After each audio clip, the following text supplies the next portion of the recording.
Buddhist stories, the 100-headed fish, the peaceful heaven beings' deeds, and the trial streams are heaven gatherings, part 1 of 8, on Between Master and Disciples, given in English on August 9, 2015 in Roquebrune, Cap Martin, France. Người như là dấu chia bay vút trong miền, ta như là sương khuya tan vào đêm quên ta. No, just to the 12. To the 12. I got here on the second. Very good. After the 12, you have to ask one of the sisters taking care of this. Okay. I only see you every day. People might think I'm your boyfriend.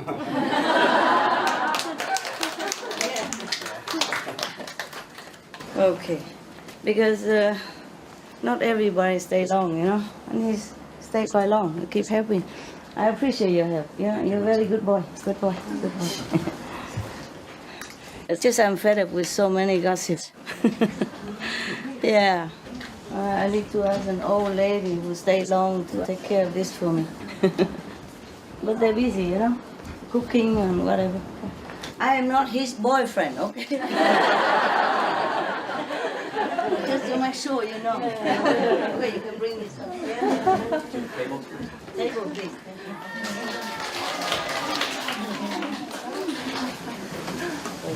Okay?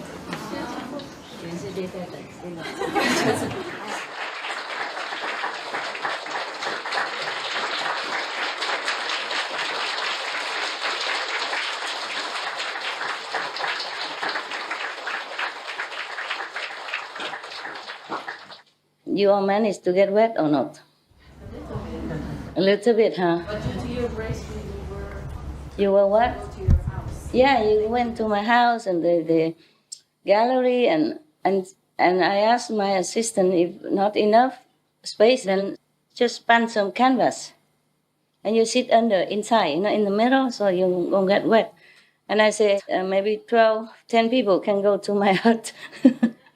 So I room all the blankets and everything, and you can sit there if you want, But she say, okay, we managed, so you didn't come, huh? Or you didn't like my hut?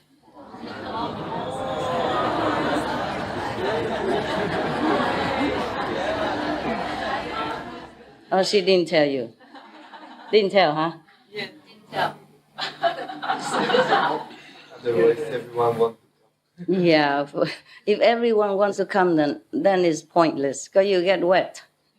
It's only about 3 meters under the roof, under cover. And my hut, you can sit maybe 2 people. Or maybe 2 people lie under the bed and 2 people sit in front of the bed. That is maximum capacity. Because on top of the bed, there's so many things already, I move things from my house there so that the house will be free. And under the bed is where I sleep. So I move all the bed and things, and then 2 people can sleep there. I mean, lie down meditation. Yeah? You think if you lie down under my bed, you can meditate well, right? You're wrong. When I lie down there, I sleep. So the sleeping energy might affect you. Okay, I read you one more story of some of the scary stuff. No, not really that scary. Just to remind you of the karma, the karmic retribution that we cannot always avoid. And then later I read you some nice story. Another sutra. Yeah.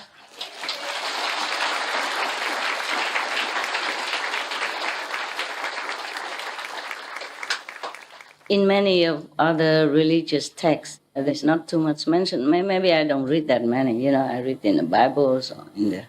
Mentioned very lightly, yes. Like Jesus said, whoever refuses you, then, take a handful of sand and throw it away, meaning that house doesn't have merit, yeah.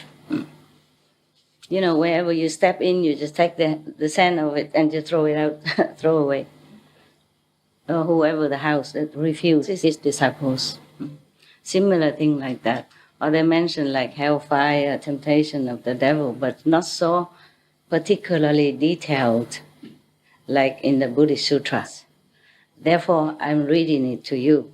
Sometimes before I also mention many times, and I also read some Buddhist stories before, many years ago or sometimes now and then, because it's so detailed, okay? In case you're curious to know what hell is like, now that you can't go there anymore, you wonder if the master is hiding something there and doesn't want us to go, So I check it out for you. The Buddha already checked it out. So I'm telling you, okay? Not because I encourage you to follow Buddhism, that Christianity is inferior. It's not like that. No, okay? All religions are similar, rooted from the same beginning, from the light and the sound. And later I will read some of that, and then the Buddha mentioned the sound. He said, the sound hearers of such and such levels, etc. I read it to you later. And many other sutras Buddha always mentioned about the sound. Like all the Bodhisattvas rely on the sound stream to come down to this earth to save sentient beings. And all the saved sentient beings rely on the sound stream to go to, heaven or Buddha's land. Something like that. But of course, as in our group, we practice the sound, the hearing of the sound, the inner sound, hearing with the inner ears, seeing with inner eyes. But I don't always say that in every lecture, because you know it already. I don't always, maybe I say it in the open lecture, but not in the group, And during the lecture, I mention only a couple of times of the sound hearing and the light seeing, And the rest I explain why, and I refer to Bibles or sutras, etc., Therefore, it's the same with the Buddha. He doesn't always mention the sound and light and stuff like that. But we see the Buddha has light all the time, and he mentions sound hearing sometimes, Okay. A lot is mentioned in Lotus Sutra about the sound, many times, more than in other sutras. But it's likewise, we don't always mention it, here even, Because you knew it already, Okay. Now you see, Okay, this one is about the fish who has 100 heads. Ooh. Takes a lot of thinking. Let's see why. Why the fish has so many heads. We should really thank the past masters, monks and nuns and scholars who have taken time to record the Buddha's teaching after the master's nirvana, and also for the past and present persons, lay or monks or nuns who have really dedicated themselves, sacrificed their time and precious health or under any difficult situation to translate this so that I can read it to you. And we have to thank them. And may they be blessed forever by all the Buddhas, past, present, and future. May their merit be immense. May they be liberated forever. Thank you.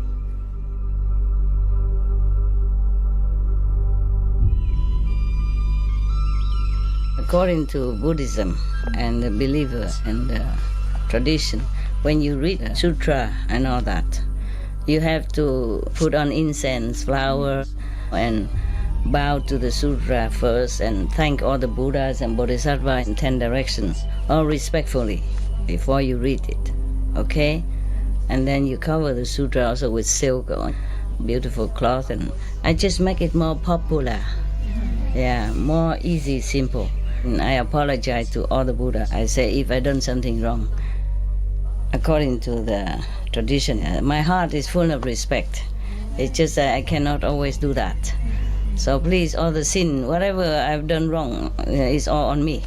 At least other people, they hear the names of the Buddha, according to the sutta, they will get benefit. Yes. Thus I have heard. So you know it's from Anand again. Yeah. Oh, is the live stream on already? Okay, we don't have to wait. Wow, high tech. Wonderful. One time the Buddha was in the country called Market Day, in the bamboo grove. One day the Buddha, they say the word honored one. Same, huh? The Buddha, word honored one. And all the bhikkhus going from there to the next country, Tisali. And they were resting at the bank of a river called Leviat. On the bank of that river, alongside, there were 500. That's why always 500, huh? I wonder. It is probably kind of symbolic, you know? Yes. Like I asked, how many people are left over in the rain? They say approximately 500. I say, 500 won't fit in my hut and in front of the hut. In front of the hut there is a protective roof. Also, you saw it, transparent, so that I can see the rain and the sun. And the hut inside is just a normal hut, a wood hut. I open all the office and everything. The living room downstairs, upstairs, the nuns are staying. Well, should I continue with the nuns or continue with the story first? Yeah, by the way, I'm telling you. Why I ask you to respect them? Because they're not ordinary nuns, okay? By the way, I'm telling you this. Yeah, they are nuns already, many tens of years, many decades. But even then, they follow me. Not only these, there are many Korean monks, nuns do that. Monks and nuns too. Some are very elderly already. Maybe 60, 70 already, many decades been monks. And they still follow me and believe in my teaching. That is special. Because many monks and nuns, they believe they already got everything from the Buddha Sutras. Yeah? They don't need me. They don't need any other method. The Buddha is just talking about enlightenment. I'm bringing enlightenment. Understand? That's a big difference. But I'm teaching the same as the Buddha, as Jesus, or, all the masters. I'm not teaching anything contradictory to that. Yeah. That's why they're more special, understand? Yes. And remember, I had a retreat in Korea Center before? Yes. And some of you put money together for the buses and for the food and all that to eat together, yeah? And then some was left over, and I also put some out. So together, I gave about 120 or something US dollars, 120 something thousand US dollars to build a little refuge, ashram for them. So some of the Korean monks, they had nowhere else to go, then they stay there. But they don't just stay there and receive offering, I did not tell them that, but they went out in the vicinity and working on the plantations, grapes or whatever, gardens, yeah? And then earn their own living. So they are very special and worthy of your respect. Understand now? Yes. Not just because I say, okay, you can practice and you don't have to be monks and nuns. It's not the same, huh? Yeah, they have self-denial. Yeah, self-discipline. A little bit more than you, okay? And they don't go out and buy a lot of clothes. They just wear 3, 4, 5 pairs of similar clothes every day. Understand? They live simple. They always sleep on the floor. I knew that. Therefore, I made the floor warm. This is a warming floor system because it's a new house, so we can do that. They did not build it yet. So I built it, I specified, they make the floor warm. Is it still warm? The floor? Yes. So in winter, Korea is very cold. Even then, they sleep on the floor. So I specified to make the floor warm. Warm under the floor instead of on the wall only, or from the ceiling or from aircon. Daytime they work anyway, yeah. But nighttime, at least when they sit in meditation or lie down to stretch a little while, they don't feel pain, because it can be very painful. Winter, if the cold comes from the floor, you can't avoid it, and it gives them pain, yeah. Asceticism is good, but pain is not. We don't spoil the body, but we try to take care as good as we can so that it lasts long and is comfortable to continue our practice, yeah? Because if you have too much pain, you cannot concentrate very well. At least in the beginning, Once you enter somebody, then you don't feel much. Yeah, that should be the good practitioners. But then not everyone reaches that level so quick. First comfortable and then go up. Okay? Yeah. So I want you to have respect for them. Don't push, don't take their place, and don't try to, kind of... because you want to see master and don't care who's who, get out of my way. My dogs are like that. I'm sorry, When they see me coming, they forget each other. They just squeezing, elbowing each other to come to the front, And sometimes wagging tails at each other. The tail coming together. It's so cute. Every day, if I have something special for my lunch, I always share with them. A little bit, not much, because it's for mine. They cook for me only. I don't cook more than that, kitchen, because I don't have room to put all the trays. Okay? Maximum 2 trays, only for whatever you want to cook. And 1 time a day, okay? Yeah, that's enough. Don't think because I invite other people and then cook more. It's not like that. Because you have already food here, only something special. Then I offer to them also because they're monks. Maybe they don't have much money to buy the things that you make for me. And not only that, but the Vietnamese things, they won't have it there. You see, they work all day. They don't have time to make spring roll and all that for themselves, even though they know how. Okay? So if it's something special like that, I offer to them. But if it's normal, and the rest is just normal food, like you eat, then I don't offer, because they have it here in the common kitchen. Người như miền Thái Dương soi dấu huy hoàng, ta như loài phong